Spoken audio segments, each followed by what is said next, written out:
103 சங்கீதம் 5ஆம் வசனத்தை வாசிக்க நாம் கேட்போம். நன்மையினால் உன் வாயை திருப்தியாக்குகிறார், கழுகுக்கு சமானமாய் உன் வயது திரும்ப வாழ வயது போல் ஆகிறது. நன்மையினால் உன் வாயை திருப்தியாக்குகிறார். நல்லதெல்லாம் செஞ்சுக்கிட்டே இருப்பார், வாயை திருப்தியாக்குவார். கழுகுக்கு சமானமாய் உன் வயது திரும்ப வாழ வயது போல் ஆகிறது.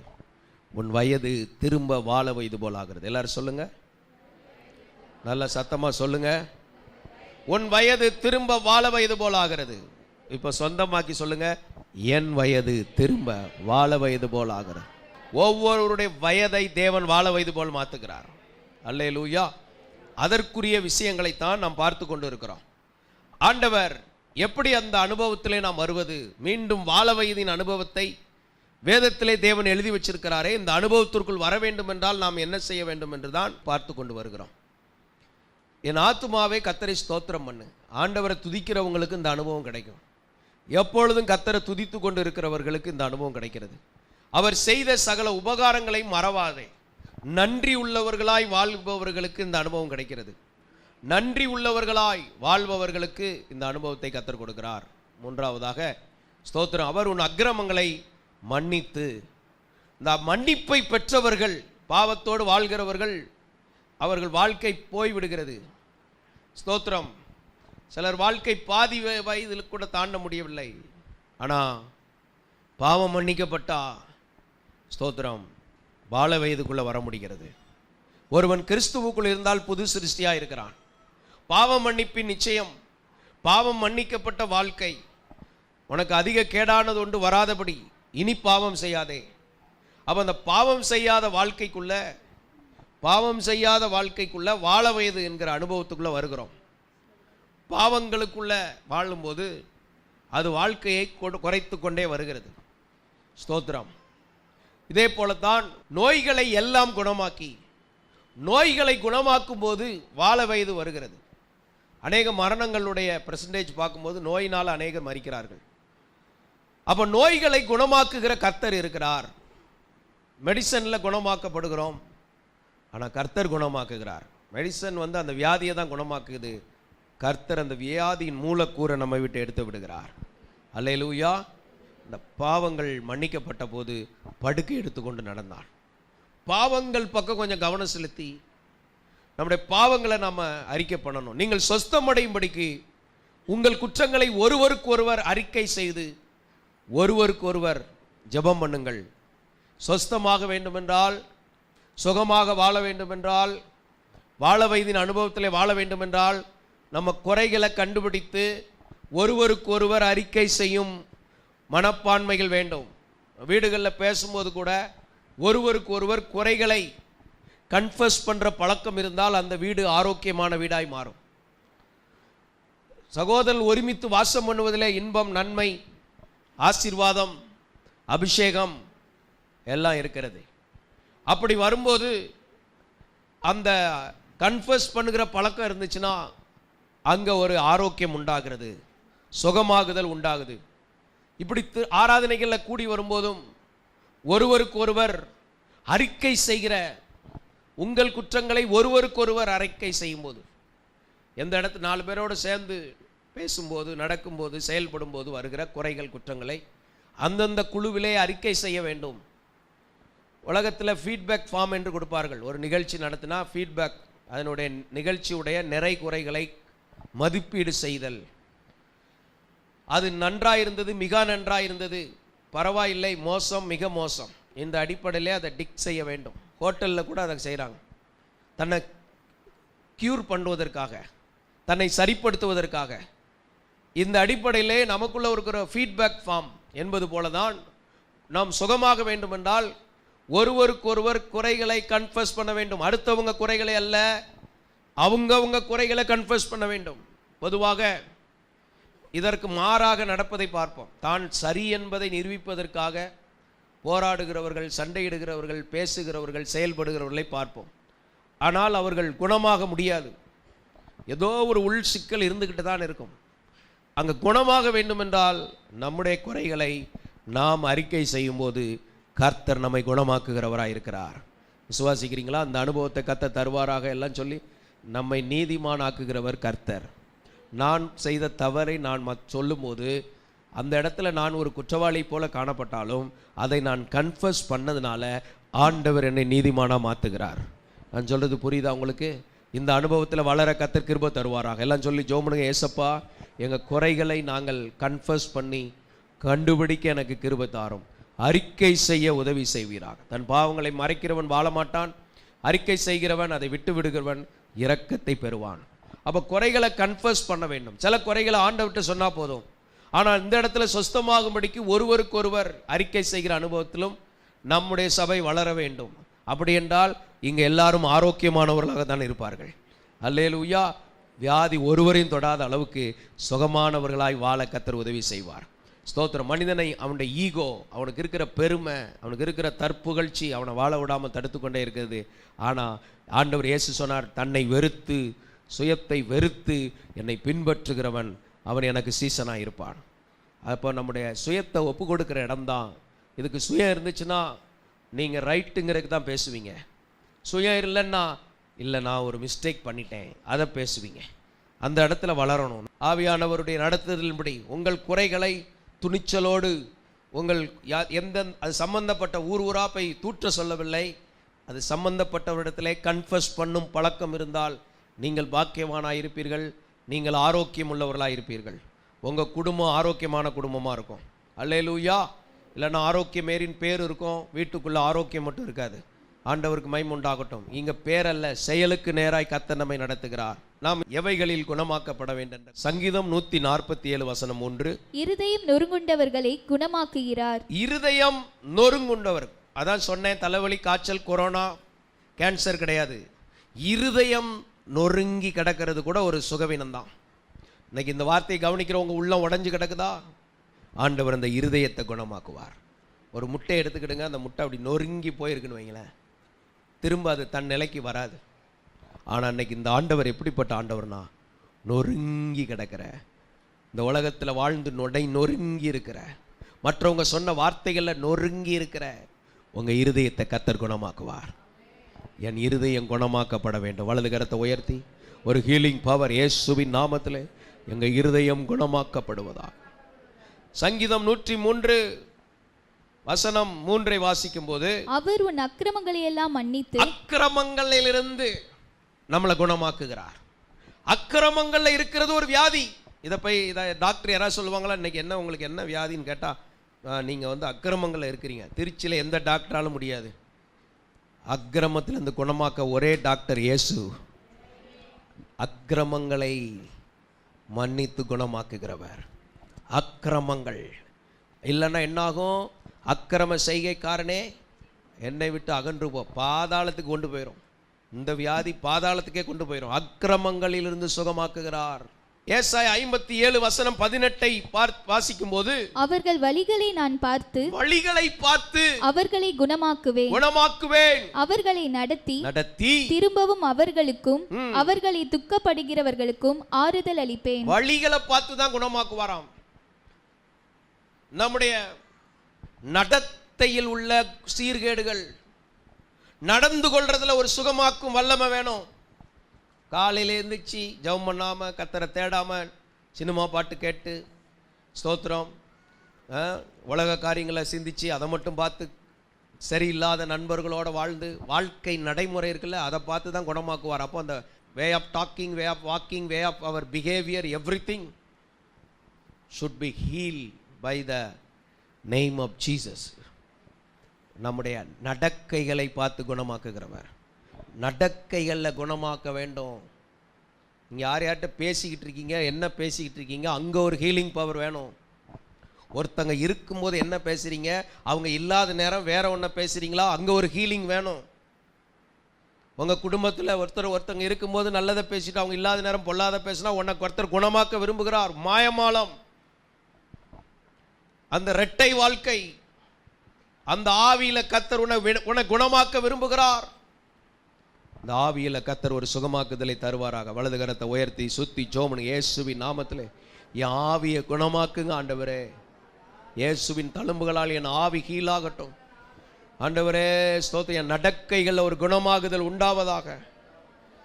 என்னுடைய பிஹேவியரில் ஒரு குணமாகுதல் உண்டாவதாக, என் ஆட்டிடியூட் மாறுவதாக, என்ன குணமாக்கும் இயேசுவே. இந்த வார்த்தைகளை கவனிக்கிறவர்களை நீர் குணமாக்குவீராக. நம்முடைய வார்த்தைகளில் நம்மை குணமாக்குகிறவர். எத்தனை பேர் விசுவாசிக்கிறீங்க? அப்ப குணமாக்குகிறதுனா சரீரத்தில் குணமாக்குறது மட்டுமல்ல, இருதயத்தை குணமாக்குகிறார், அக்கிரமத்திலிருந்து வெளியே கொண்டு வந்து குணமாக்குகிறார், வழிகளை பார்த்து குணமாக்குகிறார். ஸ்தோத்திரம். எரேமியா 3:22 வாசிக்கும் போது, சீர்கெட்ட பிள்ளைகளே திரும்புங்கள், திரும்புங்கள், உங்கள் சீர்கேடுகளை குணமாக்குவேன் என்றார். சீர்கேடுகளை குணமாக்குவேன். ஆண்டவர் என்ன குணமாக்குகிறார்? தேவ பிள்ளை சீரும் சிறப்புமா இருக்க வேண்டும். இந்த திருச்சியில ஆசீர்வாதமா இருப்பதற்கு உங்களை தான் அடையாளமாக கர்த்தர் மாற்ற விரும்புகிறார். எத்தனை பேர் விசுவாசிக்கிறீங்க? ஸ்தோத்திரம். பாரியா, கர்த்தரை தேடுறவங்க என்ன நல்லா இருக்காங்க. அந்த தெருவில் உங்களை வித்தியாசப்படுத்துகிற அளவுக்கு உங்களையும் உங்கள் பிள்ளைகளையும் கர்த்தர் ஆசீர்வதிப்பார். அதனால தான் பாலைவனமாக இருந்த வாழ்க்கையை சோலைவனமாய் மாற்றி, இங்கே இருக்கிற ஒவ்வொருவரும் ஒவ்வொரு சோலைவனம். சொல்லுங்கள், நீங்கள் ஒரு சோலைவனம். பக்கத்தில் பார்த்து சொல்லுங்கள், சோலைவனமா. உங்கள் தெருவிலே நீங்கள் தான் ரொம்ப நல்லா இருக்க போகிறீங்க. பணத்தில் மட்டுமல்ல, சுகத்தில், ஆசீர்வாதத்தில், நன்மையில், மேன்மையில், கணத்தில், சிறப்பில், எல்லாத்துலேயும் கர்த்தர் மேன்மையாக வச்சு அப்பா மகிமைப்படுகிற அந்த இயேசு நமக்குள் வாழ்கிறார். விசுவாசித்தா அல்லேலூயா, அல்லேலூயா, அல்லேலூயா, அல்லேலூயா, அல்லேலூயா, அல்லேலூயா. ஓ ஹல்லேலூயா. சீர்கேடுகளை குணமாக்குகிறார். வாலிபர்களுக்குள்ள இருக்கிற சீர்கேடுகள் ஆண்டவர் குணமாக்கி அவனை உத்தமனா மாத்துறார், அவனை நீதிமானா மாத்துகிறார், அவனை பரிசுத்தவானா மாத்துகிறார், அவனை தேவனுக்கு பயப்படுகிறவனா மாத்துகிறார், அவனை ஆசீர்வதிக்கப்பட்டவனா மாத்துகிறார். அநேகர் அவனை கனப்படுத்தக்கூடிய இடத்துல கர்த்தர் மாத்துகிறார். சீர்கேடுகளை கர்த்தர் குணமாக்குகிறார். குணமாக்குகிற இயேசு உலாவிக் கொண்டிருக்கிறார். இந்த வார்த்தைகளை கவனித்துக் கொண்டிருக்கிற உங்களை குணமாக்குகிறவராய் அவர் இங்கு உலாவிக் கொண்டிருக்கிறார். அப்ப நம்ம எங்க போக முடியும்? இதை போய் டாக்டர் குணமாக்க முடியுமாங்க? நான் சொல்றதெல்லாம் டாக்டரால் குணமாக்க முடியுமா? அக்கிரமத்தில் இருந்து அவரை குணமாக்க முடியுமா? இருதயம் நொறுங்குண்டதில் குணமாக்க முடியுமா? சீர்கேடை குணமாக்க முடியுமா? இந்த இயேசு அவனை குணமாக்குகிறவராக இருக்கிறார். சீர்கேடுகள், இளையகுமாரனுடைய வாழ்க்கை சீர்கெட்டு போய் கடந்துச்சு. அப்பான்னு வந்தான் பாருங்க, சீர் உள்ளவனா கர்த்தர் மாத்தினார். முந்தின சீருக்கு கர்த்தர் திரும்ப வைப்பார். தேவ பிள்ளைக்கென்று நற்சீர் பொருந்த கர்த்தர் வைப்பார். உங்களையும் உங்கள் பிள்ளைகளையும் கர்த்தர் அப்படி வைப்பார். உன் பிள்ளைகளின் பிள்ளைகளையும் இஸ்ரவேலுக்கு உண்டாகும் சமாதானத்தை காண்கிற இடத்துல வைப்பார். உன் பிள்ளைகள் ஒலிவ மர கன்றுகளை போல உன் பந்தியை சுற்றி சுற்றி உன்னை சுற்றி சுற்றி வரக்கூடிய கிருபையை கர்த்தர் தந்து ஆசீர்வதிப்பார். உங்க பிள்ளைகள் உங்க கண்களுக்கு முன்பாக வளர்க்கப்படுவார்கள். உன் கண்கள் உன் போதகரை காணும். ஊழியக்கார கண்களுக்கு முன்பாக வளர்க்கப்படுவார்கள். உங்க கண்கள்லே உங்க பிள்ளைகளை சரிப்படுத்திக்கிட்டே இருப்பீங்க. ஒரு போதகருடைய கண்களில் பட்டு சரிப்படுறவங்க ஸ்தோத்திரம், நம்ம கண்களால் பார்க்க முடியும், ஆவியானவரோடு சேர்ந்து பார்த்து சரிப்படுத்தப்படுவார்கள். அல்லேலூயா, ஸ்தோத்திரம். எங்க கண்காண நீங்க இருந்தீங்கன்னா அதுதான் கண்காணிகள். ஊழியக்காரங்களுக்கு என்ன ஒரு பேர்? என்ன? கண்ணை வைத்து கவனிக்கிறவர்கள். ஆண்டவருடைய ஒரு பேர் என்ன? உன்மேல் என் கண்ணை வைத்து நான் உனக்கு ஆலோசனை சொல்வேன். அவரும் ஒரு பெரிய, அவருடைய கர்த்தருடைய 7 கண்கள் செருபாபேலின் கையில் உள்ள தூக்கு நூலை பார்த்து கொண்டு இருக்கிறது. கர்த்தர் தம்முடைய 7 கண்களால் உன்னை கவனித்து உன்னை நடத்துவார். அதன் பிரதிபலிப்பை ஊழியர்கள் மூலம் வெளிப்படுத்துவார். எங்க கண்களில் சோத்திரம். நிறைய பேர் மறைஞ்சு போக காரணம் என்ன? பாஸ்டர் பார்த்தா ஏதாவது சொல்லுவார். அம்மா பார்த்தா ஆவியானவர் எங்களுக்குள்ள டக்குன்னு ஒரு சிந்தையை வைப்பார். அதை உங்களுக்கு சொல்லுவோம். சொல்லும்போது அப்படியே ஒப்பு கொடுக்க சித்தால் மாதிரி இருக்கிற ஆள் இன்ஜினியராக மாறிடுவாங்க. சாதாரண, அவங்களுக்கு ஒன்றும் தெரியாது, செங்கல் தான் தெரியும். ஆனால் அவங்கள கர்த்தர் பெரிய இடத்துல வைத்திருவார். நானே அதுக்கு சாட்சி. அல்லேலூயா. ஒரு ஊழியக்காரனுடைய கண்களுக்கு முன்னாலே இருந்து இருந்து இருந்து வளர்க்கப்பட்டு திருத்தப்பட்டு தீட்டப்பட்டு சரிப்படுத்தப்பட்டு மடக்கப்பட்டு உருவாக்கப்பட்டு இன்னைக்கு கர்த்தர் ஆசீர்வாதமாக வச்சிருக்கிறார்ல. கண்களுக்கு முன்பாக இருக்கணும். ஒளிஞ்சு வாழாத. பாவம் செய்த ஆதாம் ஏவாள் தான் விருட்சங்களுக்குள்ள ஒளிஞ்சாங்க. நீ என் கண்களுக்கு முன்பாக நிலைத்தும் இருப்பாய் என்பது நமக்கு வாக்குத்தத்தம். நான் ஆண்டவர் ஆபிரகாமுக்கு அதான் சொன்னார், நீ எனக்கு முன்பாக நடந்து கொண்டு எனக்கு முன்னால நட, ஒளிஞ்சு வாழாதே. இயேசுவுடைய பிரசன்னத்தில் வாழணும், அவருடைய சமூகத்தில் வாழணும். அந்த கிருபையை கர்த்தர் தருவாராக. எல்லாம் கர்த்தரை மகிமைப்படுத்துவோம். சீர்கேடுகளை குணமாக்குகிறார். எங்கெங்க சீர் குலைந்து கிடக்கிறது,